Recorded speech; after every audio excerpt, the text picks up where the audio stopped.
Do you ever look back and realize you were the idiot and the investor? Yeah, that's me. I was the clown, the ATM, and the motivational speaker in my own personal TED Talk titled How to Fund Your Wife's Affair While Losing Your Family. Let's rewind. About a year and a half ago, I was just your regular 35-year-old suburban dad in California, had a decent job in IT sales, a Tesla on lease, two kids who still thought I was cool, Zara 10, Liv 8, and a wife who, for a long time, I thought was the best thing that ever happened to me. Her name's Elena. And man, when I say this woman had charisma, I mean the kind of energy that could turn making scrambled eggs into a musical.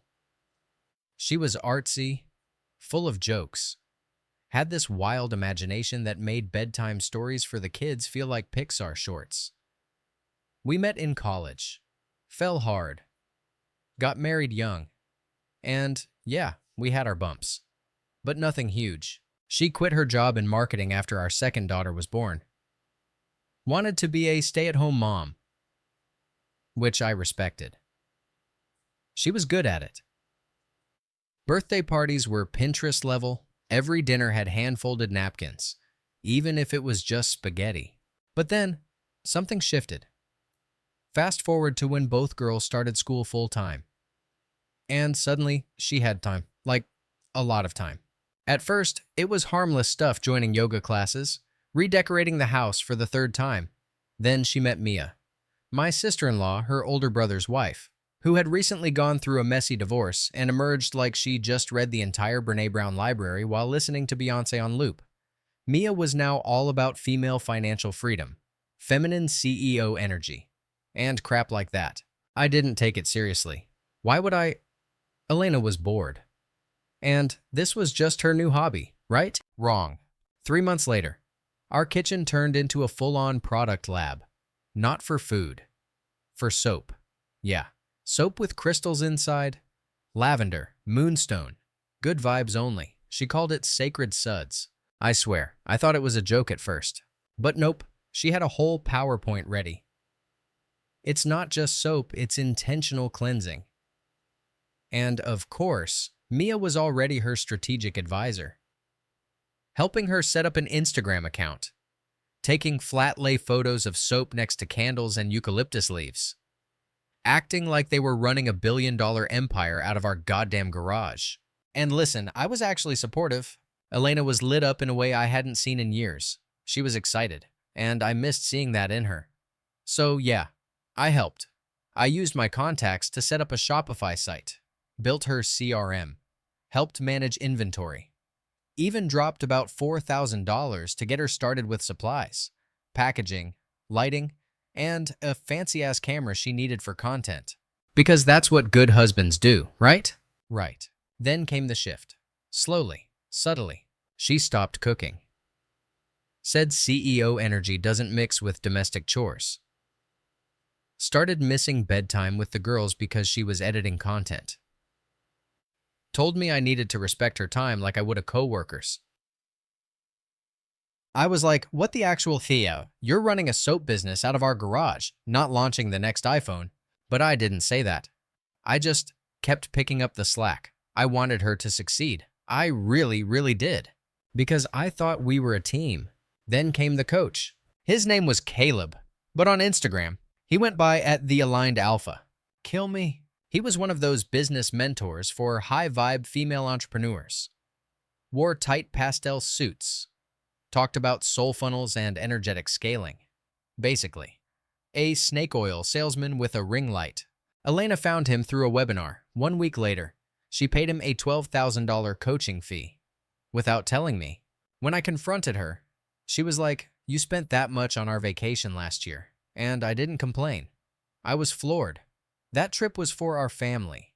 This was for some dude who charges people to tell them to journal harder. But whatever, she was deep in it now.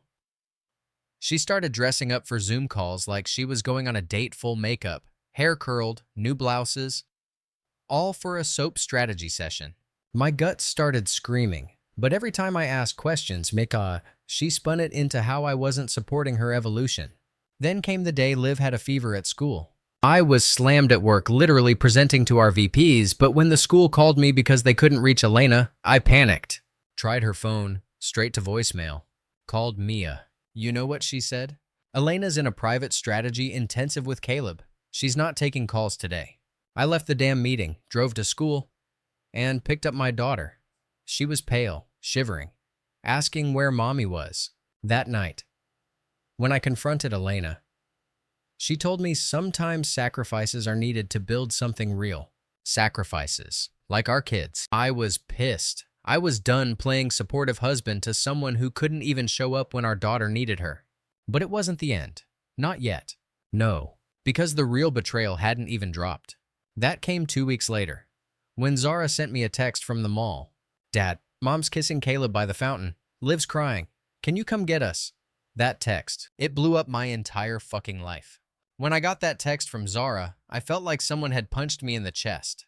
I didn't even read it twice, I just grabbed my keys, left my laptop open on the dining table, and bolted out the door like the house was on fire. The entire drive to the mall, my hands were shaking on the wheel. Liv crying, Zara seeing that. I couldn't think straight. Couldn't even breathe right. My jaw was clenched so tight I swear I felt something crack in the back of my neck. This wasn't just about me anymore. It was about our daughters. 2 little girls who thought their mom was some kind of magical, glitter-filled goddess, who now had front row seats to watch her make out with a grifter in pastel linen pants. I pulled into the parking lot, heart thudding like a drumline, spotted Zara right outside the food court, arms wrapped around Liv, who was a red-faced mess. I got out and knelt beside them. Zara didn't say a word, just handed me her phone. The message still open. A blurry pic. Caleb. Hand on Elena's waist. Kissing her. Kissing. I didn't know if I should send it, she whispered.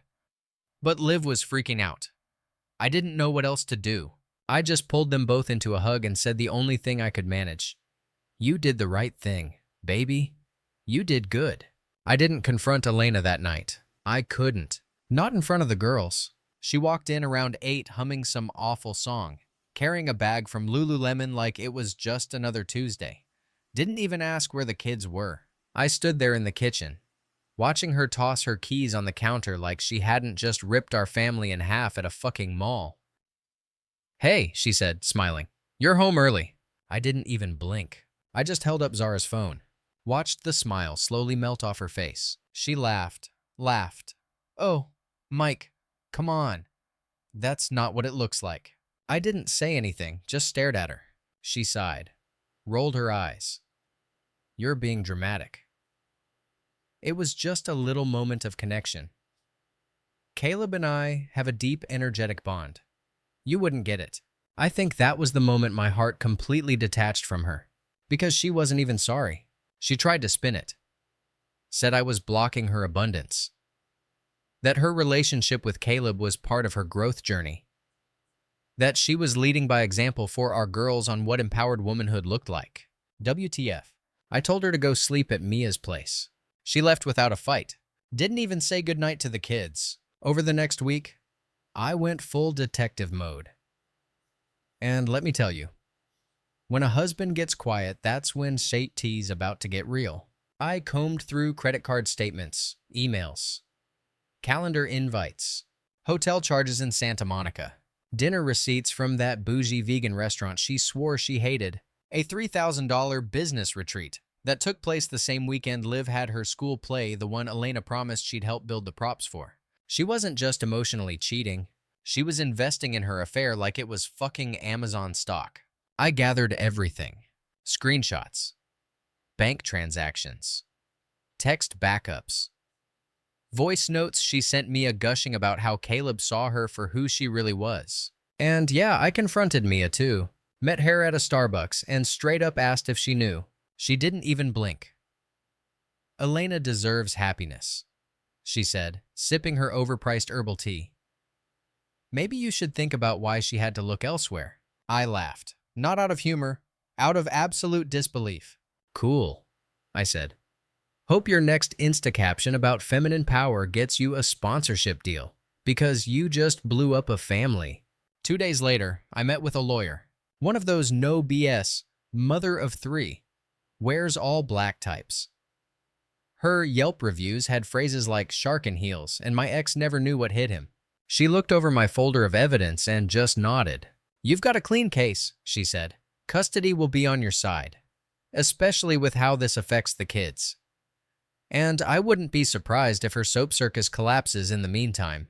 Speaking of which, turns out Sacred Suds was not doing so hot. With Elena spending most of her time strategizing with Caleb, orders were late. Products were arriving melted, missing crystals, or smelling like someone bottled a thrift store. Customers were pissed. Bad reviews piled up on Etsy and Instagram like a digital graveyard. I may or may not have anonymously posted a very honest review myself. Order number 1129 soap fell apart after one use. Crystals looked like plastic. Customer service non-existent. Let's just say I wasn't alone. Other buyers jumped in with screenshots, complaints, receipts. Some threatened chargebacks. Even the yoga studio that stocked her stuff pulled the plug. And Caleb, the man of the manifesting hour. Yeah, he ghosted. Once Elena's payments stopped coming in, he was suddenly traveling to Bali for alignment and off-grid to protect his vibrational integrity. Translation, he dipped. Completely. She tried texting, DMing. Even showed up to one of his wellness workshops only to find out it had been canceled due to energetic restructuring. Read he got found out. It was honestly sad to watch, but also kind of poetic. She'd burned everything down for this guy. Her marriage, her kids' trust, her own reputation, and he left her holding the matchstick. I kept things quiet, for the girls. Didn't talk tea about her in front of them. Didn't rage, didn't scream. I just documented every late pickup, every missed school event, every excuse she gave for not showing up, until it wasn't just a custody case. It was a goddamn character study. Then came the custody hearing. And listen, Elena tried, she tried, wore the most conservative dress she owned, cried on cue, said I controlled her financially, and that she left her career to raise the kids. My lawyer tore her down like a Jenga tower, presented timestamps, school records, screenshots of her ignoring texts from the principal while she was filming herself dancing with Sage in the garage. The judge saw through it all. He granted me primary custody. She got supervised visitation. And in that moment, I didn't feel victorious. I felt exhausted, like I'd just dragged myself through a swamp of delusion and finally reached solid ground. Afterward, as we walked out, Zara looked up at me and said, "Are we safe now?" I swear to God, that one question broke me more than anything Elena ever did. Because no kid should have to ask that. I put my hand on her shoulder. Yeah, baby, we're good. The next few weeks were a blur of adjusting. I got a therapist for the girls, started meal prepping again, cut my work hours down so I could do school pickups. The house started smelling like food again instead of eucalyptus and desperation. I cleared out the garage, donated all the leftover soap supplies to a local shelter, except one bar, a wonky little thing with glitter stuck in it and a chipped amethyst glued on top. I keep it on my desk as a reminder that I survived, that they did, too, that we're building something better with no crystals required. And just when I thought the circus had packed up and left town, Elena showed up at my doorstep at 9:12 p.m., wearing the same empowered CEO hoodie I bought her 2 Christmases ago. Mascara smudged, face tired. "Mike," she said, "I made a mistake." I leaned on the doorframe. "I know. I miss us. I miss the girls. I miss how things were." I didn't say anything. She sniffled. "I'm not an entrepreneur. I don't want to scale anything anymore. I just want my life back." I looked her dead in the eyes and said, "That life doesn't exist anymore." Then I shut the door. No screaming, no final monologue, just the quiet click of a lock. Because that was the real closure. After that night, I honestly thought she'd take the hint. But no, Elena kept trying. Texts, emails, handwritten letters left in the mailbox like this was some Nicholas Sparks reboot. I didn't respond to any of it. The only communication I allowed was about the kids strictly through our co-parenting app. No emojis. No, "Hey, how are you?" Just logistics. She'd show up to the supervised visits trying to look pulled together, but even the girls saw through it. Zara would barely speak. Liv clung to me like I was a damn life vest the second she walked back out the door. Elena tried to force bonding moment soap-making kits, art journals, whatever Pinterest crap she thought would patch up a year of abandonment and CEO vibes. But kids aren't dumb. They didn't want craft time. They wanted their mom, the one who used to sing in the car. The one who made hot cocoa when it rained. The one who sat front row at dance recitals with a bouquet that was always way too big. That version of Elena, she was gone, and the girls knew it. It was maybe a month later when Mia resurfaced. Not at my door, thank God, but online. She posted some long, cringeworthy caption on Instagram about rising from ashes and letting go of what no longer aligns. I didn't care. Until I noticed the location tag, a damn WeWork in downtown LA, with her and Elena together. Their big new idea, coaching spiritual entrepreneurs. I wish I was joking. Apparently, failing at one business made them qualified to teach others how to do it. Real fail-up energy. Their bio said something like, helping awakened women align with their CEO essence through intuitive brand strategy. Kill me again. They were charging $400 for a clarity zoom. $2,000 for a vibe map strategy bundle. And this was my favorite $10K for a 6-week group mastermind called Bloom Bitch. Bloom. I almost spit out my coffee. But the real kicker, they were using photos from my garage. From back when I helped Elena set up her original soap brand. My shelves. My labels. My damn handwriting on a chalkboard behind her in one shot. No credit, no mention. Like I never existed. Like the man who funded her delusion didn't matter. Screw that. I called my lawyer, asked if I could do anything about the IP. Turns out I could, because I'd registered some of that stuff in my name early on, especially the website and the Shopify backend. So while they were busy manifesting multi-dimensional profit flow, I sent a cease and desist through my lawyer so clean, so airtight. Their Google Doc aura would have shriveled just reading it. They took down the content. Didn't say a word, but the petty part of me, it needed a little more, so I wrote a blog post. Anonymous, no names, no direct callouts. Just a brutally honest piece titled, What It's Like to Fund Your Partner's Business and Then Watch Her Build a New Life with Her Coach. It was raw, detailed, vulnerable in a way I hadn't been in months. I talked about being sidelined, watching the family erode, how the soap wasn't the problem, it was the narrative. The slow shift from we're building something together to you're just not vibrating at my level anymore. I hit post, didn't promote it, didn't tag anyone, and yet it blew up. Reddit picked it up. Then Medium. Then one of those toxic relationship coach YouTubers did a full reaction video to it titled When Support Turns into Supply, The Spiritual Narcissist Spiral. Wild. Comments flooded in, hundreds of them. Bro, this hit me hard. Same thing happened to me. But with candles instead of soap, I was Elena. I fucking hate that I see myself in her.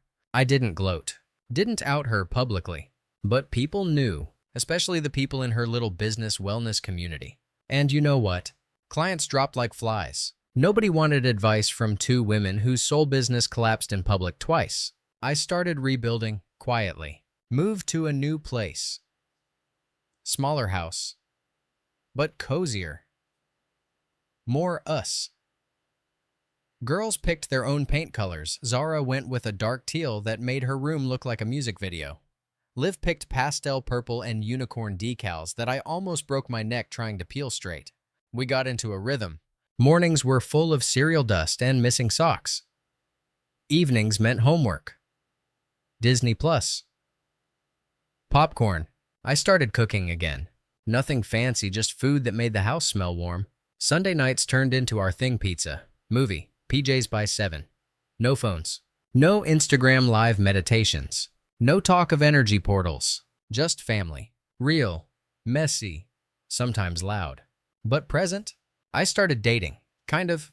Nothing serious. Coffee dates mostly. Some dinners. The weirdest thing was learning how to talk to women again without carrying all the baggage up front like some emotional TSA. But eventually, I met someone who didn't talk about chakras or branding her feminine frequency. She liked hiking, dark beer, bad true crime podcasts. She also knew how to listen, not pretend to listen while waiting for her turn to manifest over me. We took it slow. She hasn't met the girls yet. But when she does, I want them to see what real looks like. Not perfect, not filtered, just honest. A few weeks ago, Elena called me. I almost didn't pick up, but something told me to. She sounded hollow, said she needed help. She and Mia had gotten evicted from their healing studio. Apparently, some client filed a complaint with the Better Business Bureau about being charged for a channeling session that turned out to be Mia reading affirmations off Pinterest. She asked if she could stay with us for a few days. Said it'd be temporary, that she just needed time to figure things out. I paused, took a breath, and told her the truth. You burned it all down. You don't get to hide in the ashes now. She got quiet, tried to say something. I hung up, blocked the number. It wasn't revenge. It wasn't anger. It was peace. You want to know what revenge really is? It's watching the person who hurt you spiral in the same delusion they chose over you while you go build something real. Not flashy, not crystal-powered, just real. It's hearing your kid say, "Dad, this house feels calm," and realizing that's the best award you'll ever win. It's looking in the mirror and seeing someone you're proud of, not someone who had to dim their light so someone else could sparkle on social media. It's not yelling. It's not proving. It's not posting cryptic quotes. It's moving on without needing applause. There's one drawer in my office that I keep locked. Inside, that one busted bar of glitter soap. Still wrapped. Still ridiculous. Every once in a while, I take it out, hold it in my hands, and smile. Not because I miss her. Not because I'm bitter, but because that little bar is proof. Proof I believed in someone, proof I helped, proof I survived it, and proof I'll never fund a spiritual empire again unless the empire also pays taxes. You'd think after everything, after she got publicly humiliated, dumped by her guru boyfriend, kicked out of her own fake coaching biz, she'd disappear, crawl away quietly, maybe journal her way into enlightenment. Or at least stay the hell off my radar. But nope. 3 weeks ago, I get a text from an unknown number. "Hey, it's Elena. I just wanted to say I'm sorry. I know I messed everything up." I stared at it for a solid 5 minutes. Not because I was moved, but because honestly I didn't even recognize her tone anymore. It was so normal. No vibrational alignment, no sacred truth, no hashtags. Just plain boring. Lowercase, sorry. And it pissed me off. Because now she wants to be normal. Now she wants to talk like a human. Where was this Elena when our daughters were crying in their bedrooms while she was filming IG Lives in a damn robe, chanting about moon soap? Where was this Elena when Liv got sick at school and she couldn't be bothered to answer her fucking phone? But still I didn't respond. Not out of pettiness. Out of peace. I knew the second I cracked that door open, even a little, she'd step in wearing her regret like a new accessory, and I wasn't buying it. But then she showed up again, this time unannounced. Middle of the afternoon, Friday, right as I was coming back from picking up groceries with Liv. She was sitting on the front steps, hair tied back, no makeup, hoodie way too big for her frame. Liv froze when she saw her, just froze. The way a deer does when it's not sure if it's safe. That killed me. "Elena," I said, keeping my voice calm. "You need to leave." "I just want to talk," she said, standing up. "Please, Mike, 5 minutes." I opened the door for Liv. "Go inside, baby." She didn't even look at her mom, just walked in, silent. That's how you know a kid's truly hurt. They don't scream. They just go cold. I turned back to Elena. "You've got 2 minutes." She nodded, then took a breath like she was about to give a TED talk. "I've been staying at my cousin's. I'm broke. I can't find a job. No one wants to hire someone whose business collapsed in public. Mia's moved back in with her ex. Caleb blocked me on everything. I don't even have a laptop anymore." I stared at her, and her eyes actually welled up. I thought if I came clean, maybe there'd be a way back. Not as a couple. I know I ruined that. But as a mom. She paused. "I want to try again with them." I didn't even flinch. "Try with a therapist. Then we'll talk." She nodded slowly, like that answer stung more than a punch. And maybe it did. Because for the first time, I wasn't yelling. I wasn't throwing it in her face. I was just done. Done being her emotional punching bag, her fallback option, her cleanup crew. Later that night, Zara came into the kitchen while I was doing dishes. "Was that Mom?" she asked. "Yeah."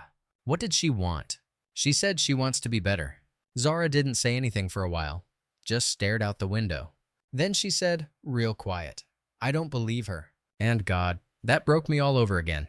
Because I wanted to believe her for their sake. But I didn't either. Life moved on. The girls had settled into their new routines, new school, new friends, movie nights at home. I enrolled them in therapy, not the touchy-feely, draw your feelings kind.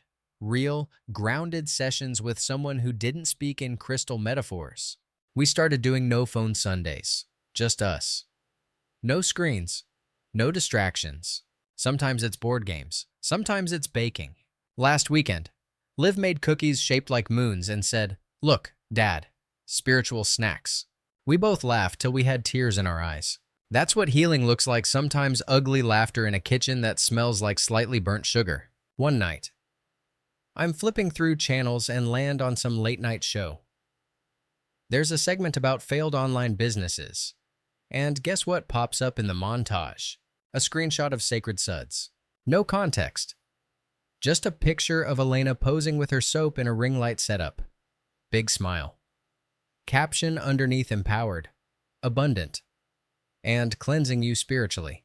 I spit my drink. Couldn't even be mad. It was surreal, watching her become a punchline. The host made some joke about people who sell rocks and soap for $19.99 while manifesting rent. The audience laughed. I didn't, not because it wasn't funny, but because they didn't know the cost. They didn't see the kids crying, the credit card bills, the dinners alone, the missing mother. To them, it was just a meme. To us, it was our life imploding. A few days after that, I got a letter. Real letter, handwritten, no glitter, no stickers. It was from Elena. No long-winded apology, just raw truth. "I don't know who I am anymore. I thought I was chasing power, but really I was just running away from being bored, being invisible, being average. I thought building a brand meant I was building meaning. Turns out I was just decorating an empty box. Tell the girls I'm trying, for real this time, and tell them I'm sorry I picked Instagram likes over bedtime stories." I folded the letter and put it in a drawer. Not sure if I'd ever show the girls. Not yet. But it was the first thing she'd said in years that didn't feel like a performance. Fast forward to last week. I was at Target, restocking the house like I do every other Sunday. Cart full of juice boxes, goldfish crackers, toilet paper, dad life. I'm in the soap aisle, irony, right? And some woman walks by, does a double take. "You're that guy from the blog, right?" I blinked. "Sorry. That post about your wife's spiritual business and the coach, that was you, wasn't it?" I hesitated. Yeah." She smiled. Not like a fan, more like someone who got it. "Thanks for writing that. I left my husband last year. He wasn't cheating, he was just gone. Obsessed with crypto and NFTs and being the next visionary. I read your story and finally realized it wasn't just me. So, really, thank you." She walked away before I could say anything else. And I just stood there for a second, surrounded by bars of Dove and Old Spice, thinking about how wild it is that your worst moments can help someone else survive theirs. I don't think I'll ever be the guy I was before all this. But I think I'm okay with that. Because the guy I am now, he's solid. He knows what he won't tolerate. He knows what real love looks like, and more importantly, what it doesn't. He knows healing doesn't come from crystal soap or 10K masterminds. It comes from being present, from packing lunches, from listening to your kid talk about a weird dream at 11 p.m., from cleaning up puke at 3 a.m. without complaining, from showing up every day. No magic needed. Elena's still out there somewhere. Last I heard, she's doing freelance social media work for a local yoga studio and posting less on her old account. Mia went full corporate again. Some marketing firm in Arizona. Caleb, no clue. Probably selling fake moon water on TikTok under a new name like Chad the Channeler. As for me, I'm not writing blog posts anymore. Not giving interviews. I've said what I needed to say. Now I'm just living low-key, real. And finally, Finally, clean. 2 Saturdays ago, Liv asked me a question that straight up gut punched me while we were walking the dog. Do you think Mom will ever be like normal again? She didn't mean it in a cruel way. It wasn't sarcastic or bitter. It was honest. Quiet. Like her little heart was still hoping for a version of Elena that wasn't lost in a fog of sage smoke and buzzwords. I didn't know what to say. Still don't. Because I don't know if you can come back from delusion that deep. Not when you drank your own Kool-Aid for so long you started bottling it and selling it at farmers markets. I gave her the only answer I had. I think people can change, but they have to want to, for real. Liv nodded like she understood, but I could see the sadness behind her eyes. Kids grieve in slow motion. You know, they don't cry all at once. They just carry it with them. It leaks out in weird ways, bad moods, too long silences, sudden tears in the middle of a Pixar movie. And every time I see it in them, I get this mix of rage and guilt. Rage at Elena, and guilt that I didn't see it coming sooner, that I let it go on for so long, that I was too supportive, too understanding, while she built a stage for her ego and called it a business. That same weekend, Zara had a birthday party to go to. I dropped her off at this ridiculously nice house, the kind where the lawn looks vacuumed and the cupcakes come in monogrammed wrappers. I didn't think twice when I parked, but then I saw the mom hosting it. She looked familiar. Too familiar. Turns out she used to be part of Elena's old abundance circle. Back when they'd do full moon Zoom rituals and talk about holding space for each other's breakthroughs. She walked over and smiled like we were old friends. I heard about everything.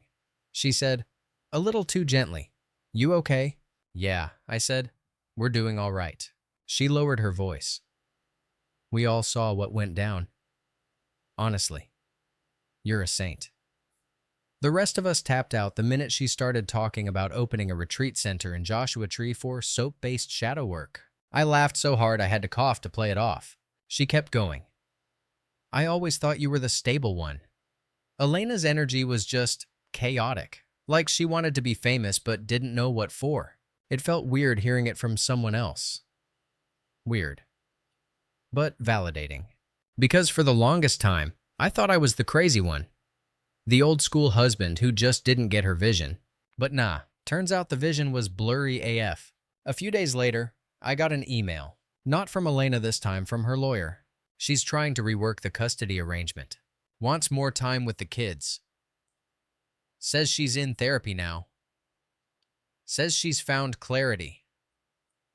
Attached some document from a wellness coach turned licensed something or other, claiming she's in a healthier place to parent. I forwarded it to my attorney and didn't say a word.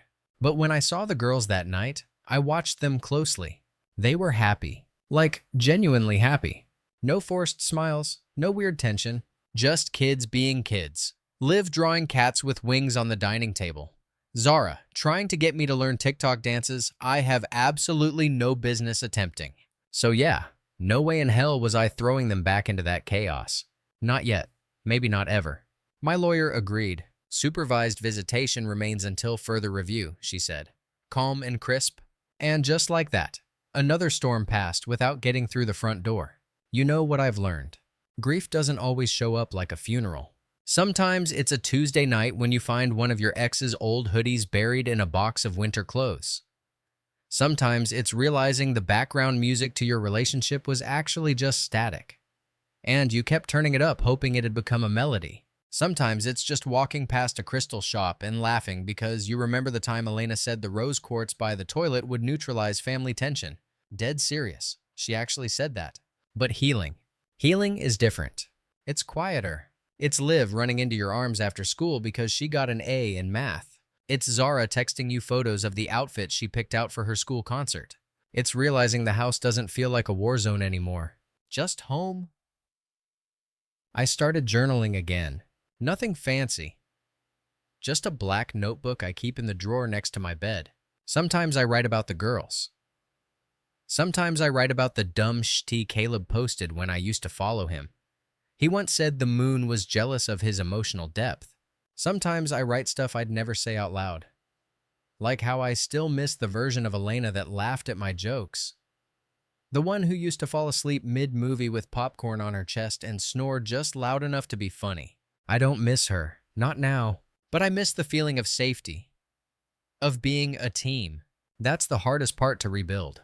Not your routine, not your finances. Your sense of we, because once we becomes me, everything hits different. Even the silence. Last night, Zara asked if we could decorate early for Halloween. I hesitated at first, it's barely September, but she gave me that look. You know the one. Equal parts excitement and manipulation. So we did it. Put up the pumpkins, the fake spider webs, the LED witch that cackles every time you walk past it and makes the dog bark like a lunatic. And while we were setting up, she said, "This is the most fun we've had decorating in years." I smiled. You think so? Yeah, Mom always made it about brand aesthetic and color cohesion. Remember the all-white pumpkins, no orange allowed? Halloween was chic. Liv chimed in from the couch. I like our Halloween better. It's ugly. Agreed, I said, high-fiving her. It was such a small moment, but it felt huge. Because for the first time in a long time, I didn't feel like I was trying to replicate some picture-perfect version of life. I was just living messy, loud, real.